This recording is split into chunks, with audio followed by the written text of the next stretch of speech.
So we are in this chapter normal distribution, and we already discussed about the standard normal distribution and their application. And in this section, we're going to talk about the central limit theorem. This is one of the most important theorem in this chapter or in this subject. Okay, so central limit theorem. This theorem allows us to use a normal distribution for some very meaningful and important application. So up to this point, we already know that using normal distribution could be very beneficial for finding the probability using the g-score and then area under the curve approach. And we have technology and tools available for finding that information. Okay, the central limit theorem, it states central limit theorem. This is the most important theorem. One more time. So for all samples of the same size n, with n is greater than 30, the sampling distribution of mean of that sample can be approximated by a normal distribution with the mean mu and standard deviation sigma over square root of n. So let's say there is a population, and then we make different samples. Let's say sample 1, sample 2, sample 3, and keep going like that. So now the requirement is either this population, whatever we are taking here is a normal distributed population, or if we take these samples greater than 30, sample size greater than 30, then the sampling distribution of x bar, remember this x bar means it's a mean from each of these samples, x bar, sampling distribution of x bar. So let's say x1 bar is the mean for s1, x2 bar is the mean for the s2, x3 bar is the mean for s3, and then keep going like that. Then the collection of these means, x1 bar, x2 bar, x3 bar, this collection, this distribution of this mean can be approximated by a normal distribution with the mean equal to the sample mean, population mean. This mu stands for the population mean, and a standard deviation is equal to sigma, which is the standard deviation of the population, divided by square root of n, and that n is coming from the sample size. That is what central limit theorem says. So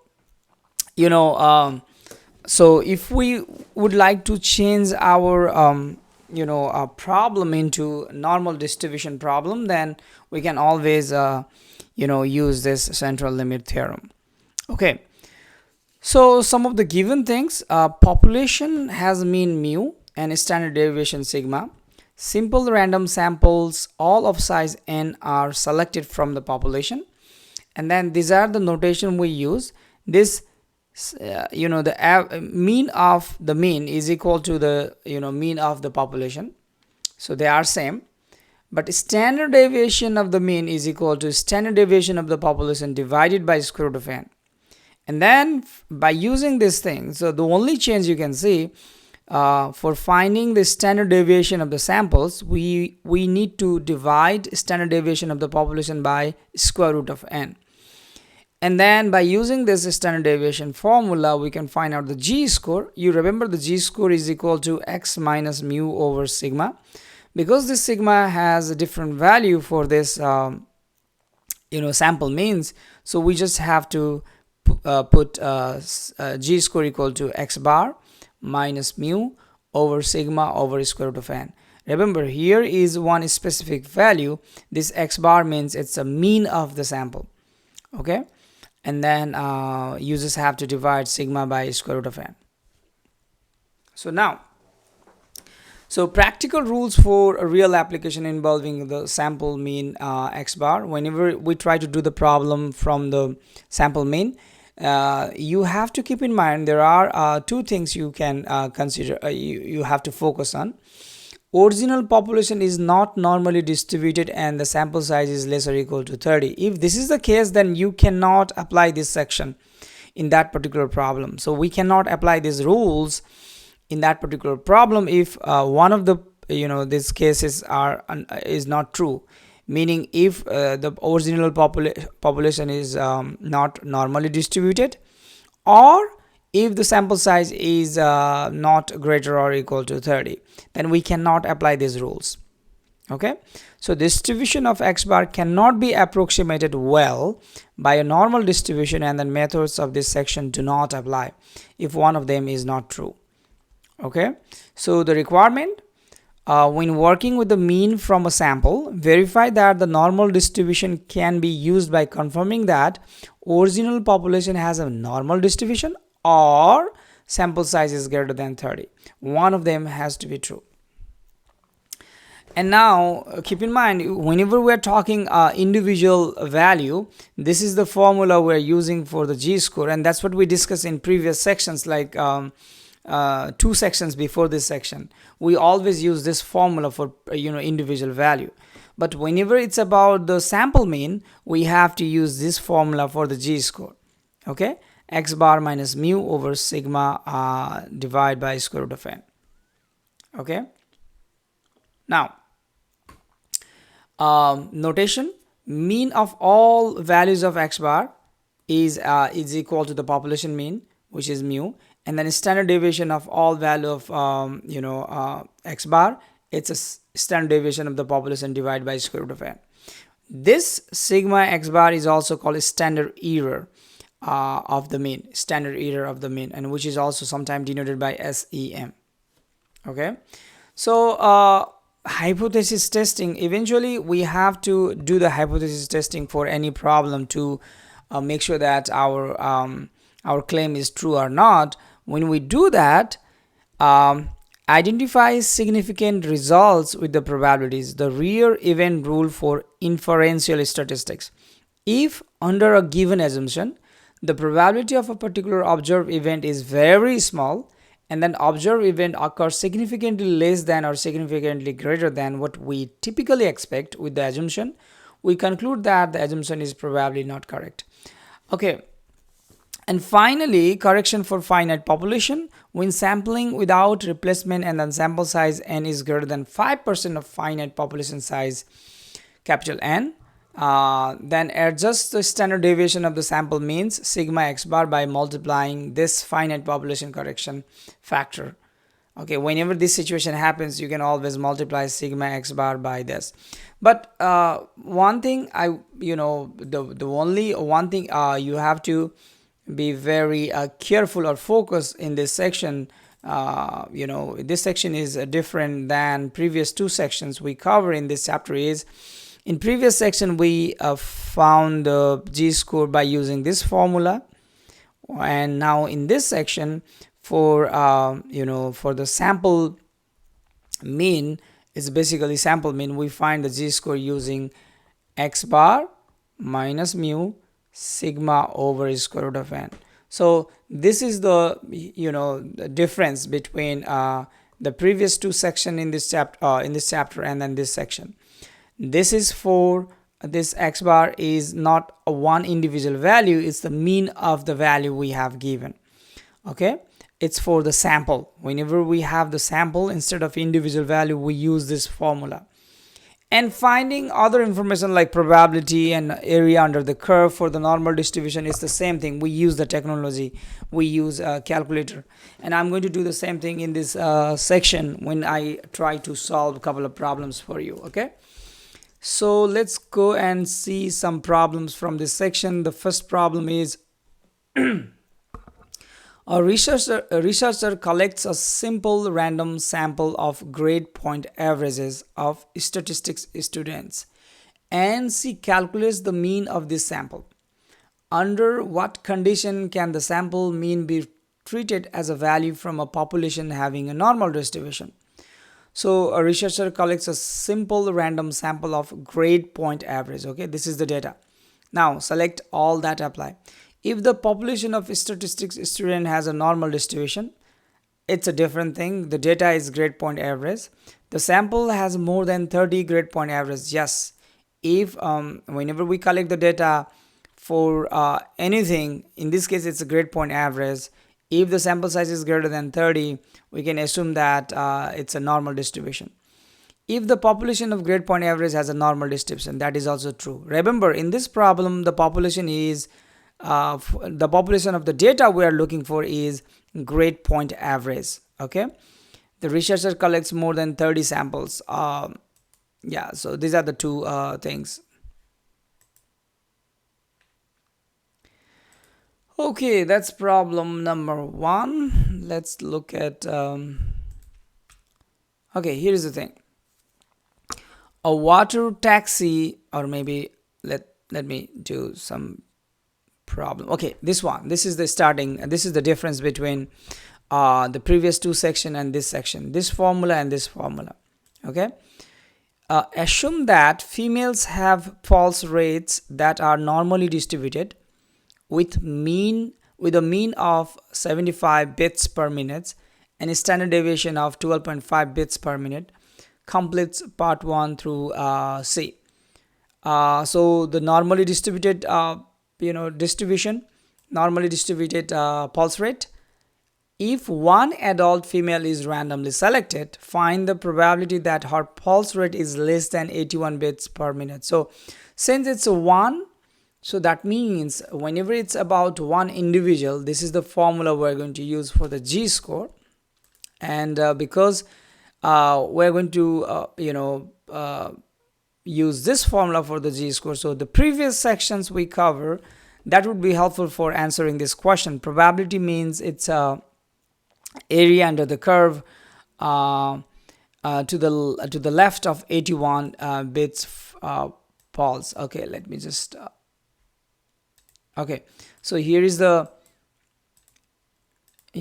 your this is your normal distribution, and we have given the mean of this distribution is 75, and standard deviation is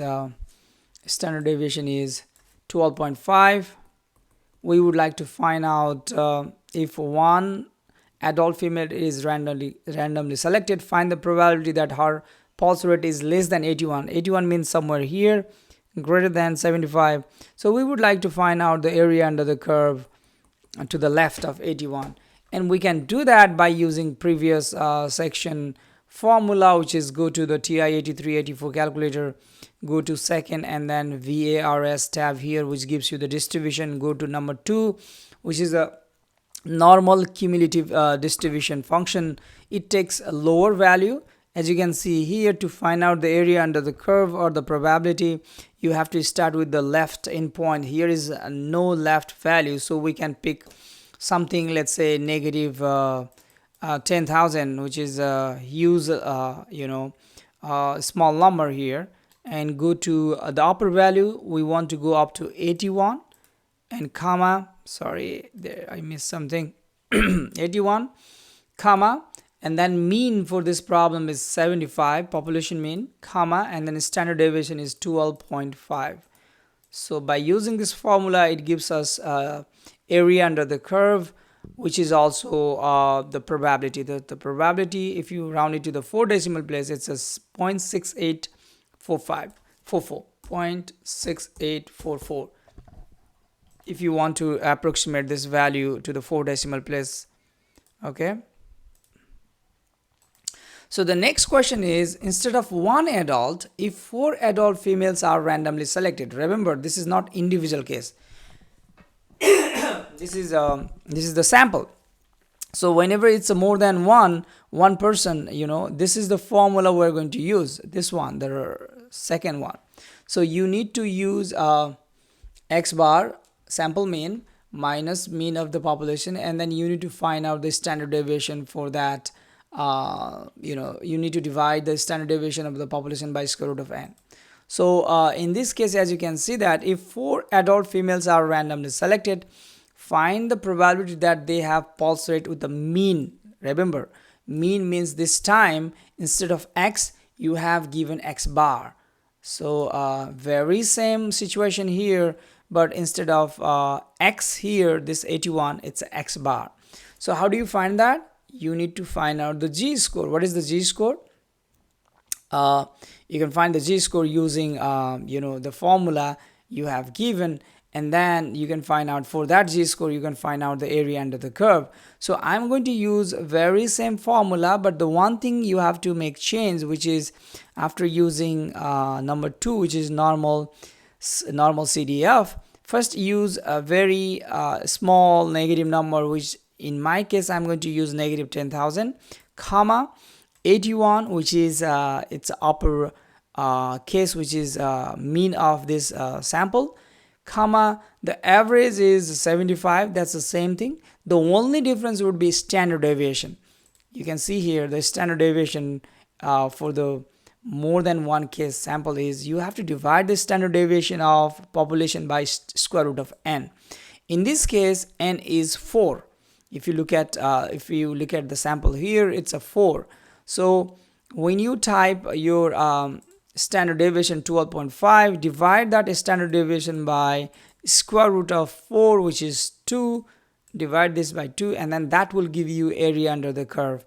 That will give you the probability, which is in this case 0.83. If you round it to the 4 decimal place, it's a 0.8315. 0.8315. Okay, so that's the difference between the previous section, part A and part B. Part A is coming from previous sections and part B is coming from this section. Now let's compare these two data. Why can the normal distribution be used in part B even though the sample size does not exceed 30? Remember, in two cases we can use the normal distribution if population is already normally distributed, and which is the case in this problem, or the sample size is greater than 30. In this case the sample size is less but the population is normally distributed. It's given. So the answer is, since the original population has a normal distribution, the distribution of sample means is a normal distribution for any sample size. Okay, so after doing this, now rest of the problem in this section would be very easy. Let's look at one more problem. A water taxi carries passengers from harbor to another. Assume the weight of the passenger are normally distributed. Remember, the weight of the passenger is normally distributed. It's already given, with a mean of 190 pound and the standard deviation of 38 pound.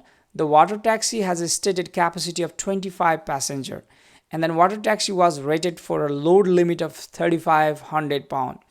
Complete part A through D. This is a real life problem where we can use this central limit theorem or normal distribution chapter.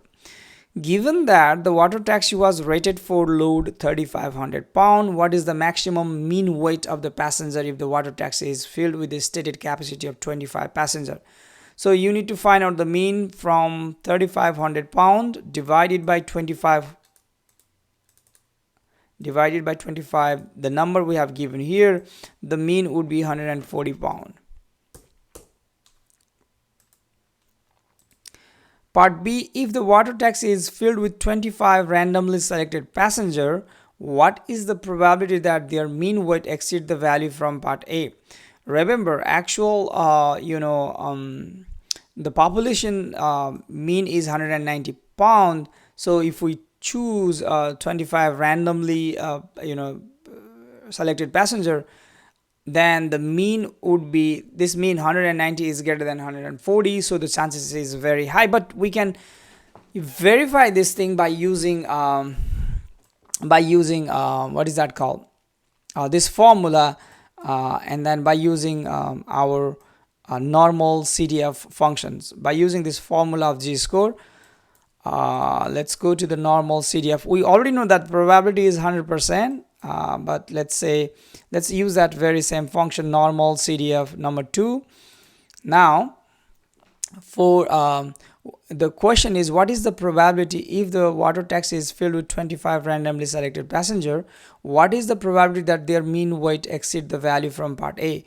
So what is the probability that the value is greater than 140? That's what we would like to find. So the lower value is 140.